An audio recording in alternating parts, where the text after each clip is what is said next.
খুলনার ভক্তদের জন্য দুঃসংবাদ। আসন্ন বাংলাদেশ প্রিমিয়ার লিগ বিপিএলে ফ্র্যাঞ্চাইজির চূড়ান্ত তালিকা থেকে বাদ পড়ল মাইন্ড ট্রি লিমিটেডের দল। তো হ্যালো এভরিওয়ান, সকলে কেমন আছো বন্ধুরা? আমি MD Suruj Khan, welcome to my YouTube channel guys.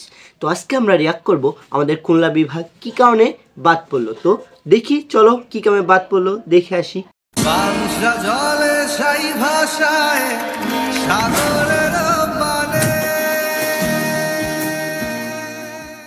তো দেখি, চলো কি বলে শুনে আসি আমাদের খুলনা কি কারণে বাদ পড়লো।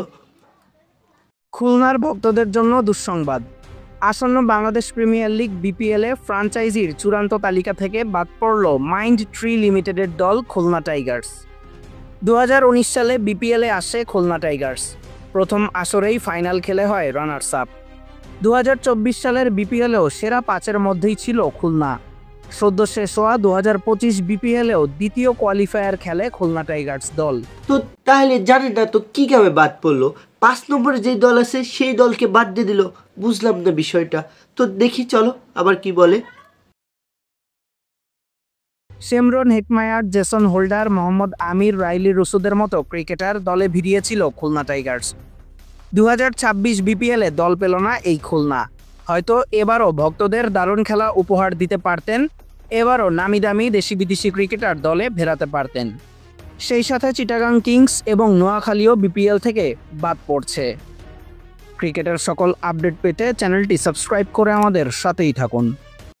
তো বুঝলাম না আমাদের খুলনা দলটি কী কারণে বাদ পড়লো। আর আমাদের খুলনা যেহেতু বাদ পড়ছে, আমাদের বিপিএল খেলা দেখারও তেমন একটা আগ্রহ হলো না, কারণ আমাদের নিজের বিভাগে আমরা নিজের বিভাগ চান্স পেলো না। তাইলে ওই খেলাটা আমাদের দেখে কোনো লাভ নেই। যে দল 5 বার 5 নম্বরে রয়েছে, মানে ধরেন 8টা দলের ভিতরে 5 নম্বর রয়েছে, আর সেই দলকে বাদ দিয়ে দিল, আফসোস। তো খেলা দেখবো না। তো সবাই ভালো থেকেন, সুস্থ থেকেন। আমার ইউটিউব চ্যানেলে আপনাদের সবাইকে স্বাগতম জানাইছিলাম। তো ভালো থেকেন, সুস্থ থেকেন, খোদা হাফেজ।